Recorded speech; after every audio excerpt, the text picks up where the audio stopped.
So welcome everybody to this preview show for the Data Jam, which is taking place on November 28th. And I'm delighted to be joined today by Tony Fish, who is one of our keynote speakers, and dare I say, a maverick to the insurance industry. But Tony, welcome firstly. And could I just ask you to introduce yourself, a bit about your background, and kind of then we can talk a bit about what you're going to be covering at the event.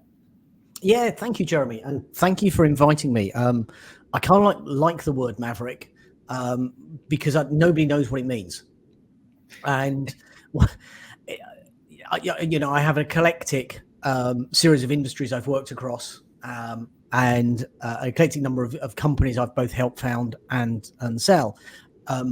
All of my basis is all about data, and that's where my central piece is. And the insurance companies and the insurance industry is going into a phase of understanding data better. And there's a number of people and industries who have been around thinking about this stuff for a bit longer.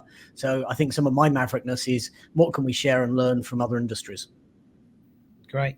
And I think, and you've written a book, and we might come on to that in a bit. And one of the themes in the book is about asking the right questions in order to make better decisions. So my question to you is, how do businesses identify the questions that they should be asking rather than sticking to the ones that they've already asked? Yes, I'm always interested in how data can help us make better decisions. And in there actually fundamentally lies a problem, because most of us have read a few articles and they all go, you need more data to make better decisions. I come along immediately as the maverick and say, that's not always the case.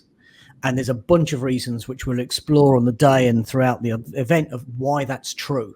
So you can't just assume more data is better, and you can't assume because you've got more data, you're going to make better decisions. In fact, there's a bunch of data which doesn't help you with decision making at all. And to your point, what questions did we not know we needed to ask? And that's where I center on helping companies, and I'll give some frameworks during the talk about how companies can ask questions they didn't even know they had to ask. Yeah. So if there is this tendency to ask the same question kind of repeatedly of the data, that must be impacting customer outcomes and customer experiences. Have you got an example of how that manifests itself? So the simplest one, where everyone asks the same question, and if you take either a weekly or monthly management meeting or board meeting, the first thing we always sit down so often is with the numbers. And numbers drive incessantly because it is a bunch of data. And we assume, number one, the data that's presented to us in the financials is right. And we actually have no provability of, more often than not, if it is or not. The second one is the way we apply accounting principles change fundamentally the numbers that we can present quite simply. The way companies decide to add or subtract margin or costs change fundamentally the numbers. Yet we start so many of our meetings talking about the numbers, and they then frames the discussion. And because the numbers are, centrally interesting to everybody, we've all become very skilled in them. Yet we don't leave enough time for all the rest of the discussions. And we find the rest of the discussions get compressed into not a lot of time. And therefore, we don't ask questions about all the rest of the stuff that's going on in the business. And we don't know how to rotate through different meetings. So we ask and focus on different areas. There are all some basic stuff. The piece that continually comes up is that far too many people expect that data somehow magically is going to tell them what to do. But that is that most data is actually all our history and our past, and it's collected about our history and past. And therefore you need different tools if you're going to project futures. But the problem with projecting futures, it depends on the assumptions that you make. And if you want one question that people don't go back and ask is, what are the assumptions that we're making, both of the data that we've got and of the framework we're using to predict the future? And I guess you're talking a bit there about kind of the culture of the organization, aren't you? Motivated by financial metrics, financial data that stimulates a conversation that kind of goes in the wrong in the wrong way that might then be at the detriment to customer outcomes. Well, what is it that needs to change then? Is it, and who is that driver for change? Yeah, it's difficult. We're all the driver of change. So, classic example I love using is one of traffic light system for red, yellow, green for awareness of what's going on. And the reality is most people end up with an incentive or a bonus, which is based on getting all of the metrics to green. So everyone gets them to green. Everybody celebrates green. It's like, but that doesn't mean the business is good. It just means those particular metrics are good. And you never ask the question, were they the right metrics in the first place? And actually, when you've optimized for one metric and made it green, you will have compromised something else. But where's the statement that says, because we've achieved this, we've compromised that?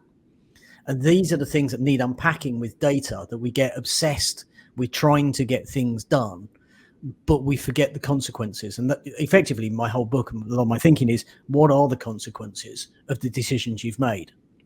And sometimes you didn't make the decision because you were given the incentive.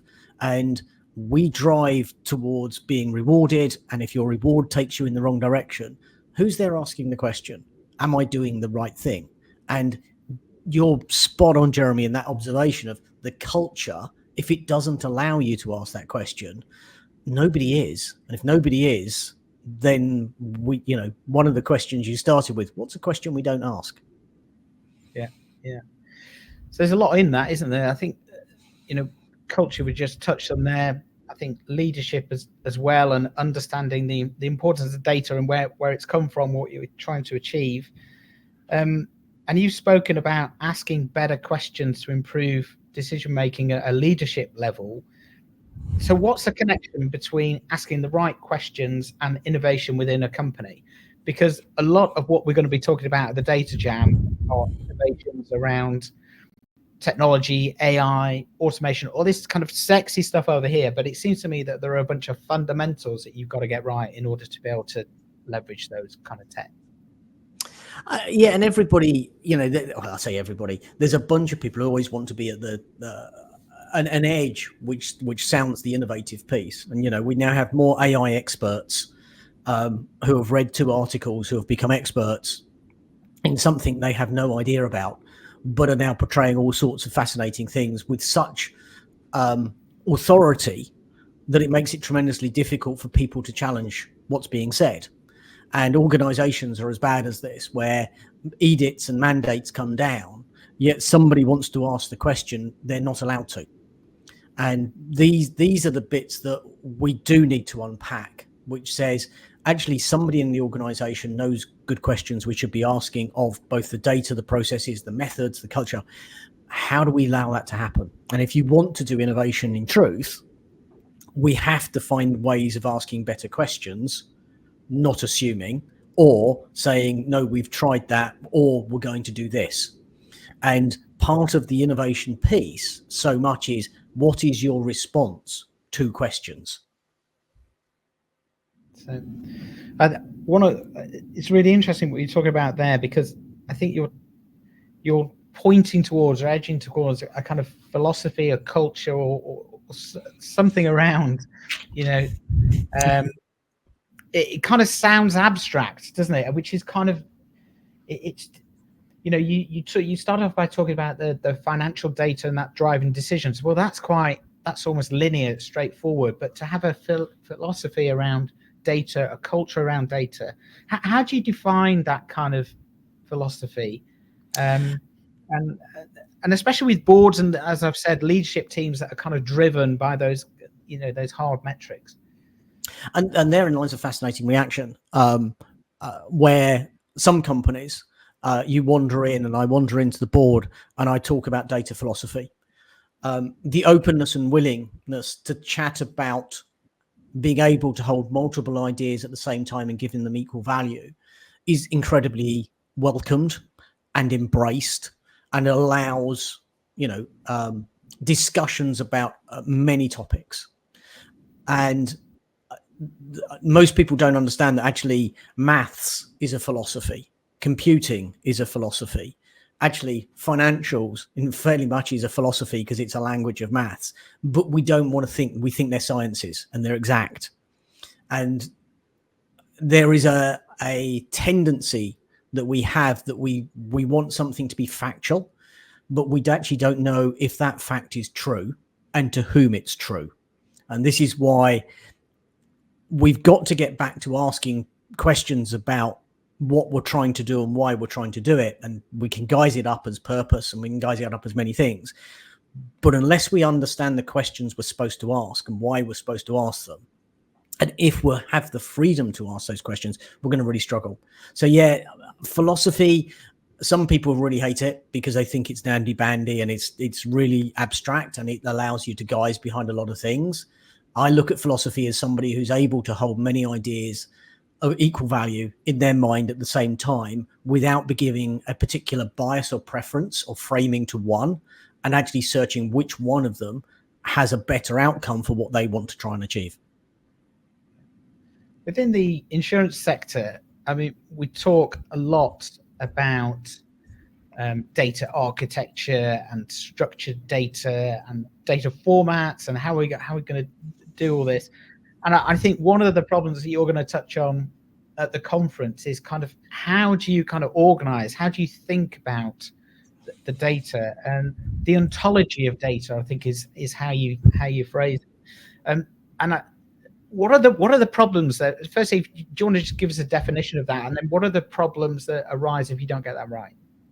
Yeah, ontology is just a fascinating area. And it is all about structure and how you determine structure. And and I'll give some examples when we're at the conference of classic when people get it wrong.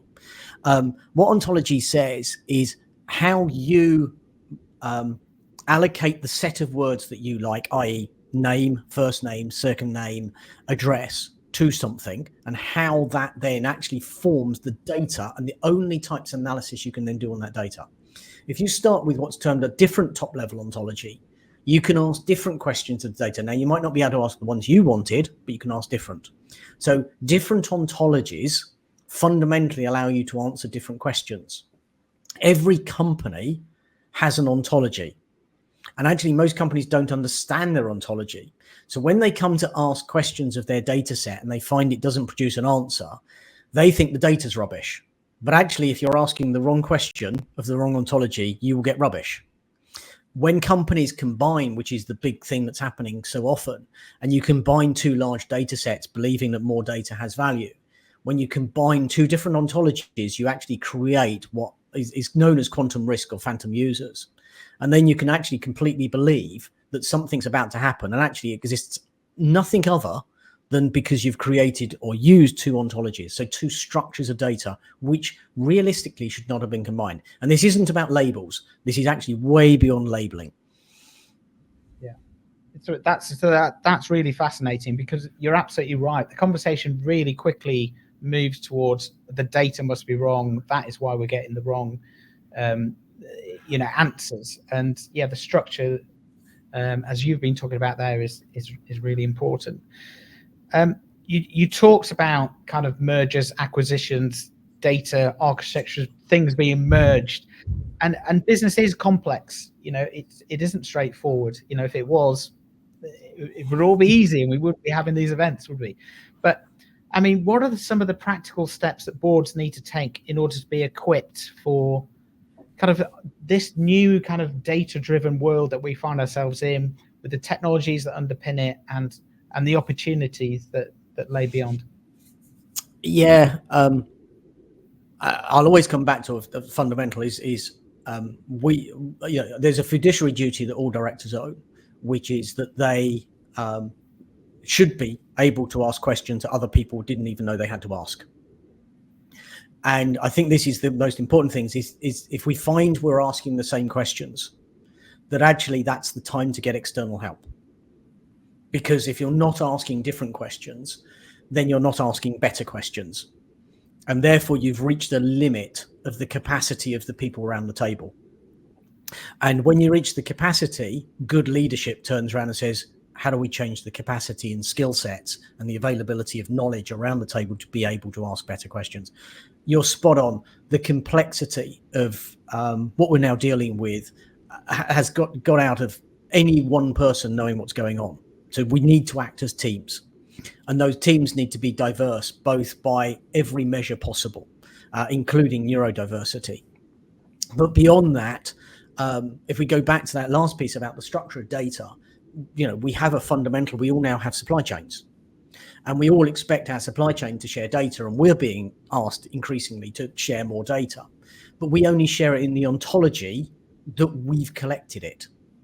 So when one of the questions I go back to boards and say, okay, you've got this data from your supply chain, do you understand the ontology of the supply chain's data set to actually determine if it actually can be aligned to your data sets? Or have you just received data, somebody's doing analysis of data, and actually we're creating basically reports which are coming to you, but fundamentally you won't be able to understand it, because actually you don't understand why they've done what they do and how they do it. And that's not disrespectful. These are just questions we didn't know we had to ask 10 years ago. These are questions have emerged because we've entered into this very fast-moving, data-driven world. But actually data is something we don't sit back and ask the question, what actually is data? Yeah, fascinating stuff. Tony, thanks ever so much for joining us and giving us an insight into some of the areas that you're going to dive into a bit deeper on the day at Data Jam on the 28th of November. And I'm sure, as we've been talking about, there'll be plenty of questions for you as well on the day. Oh, very much excited. Looking forward to seeing you on the day, Jeremy. Thank you.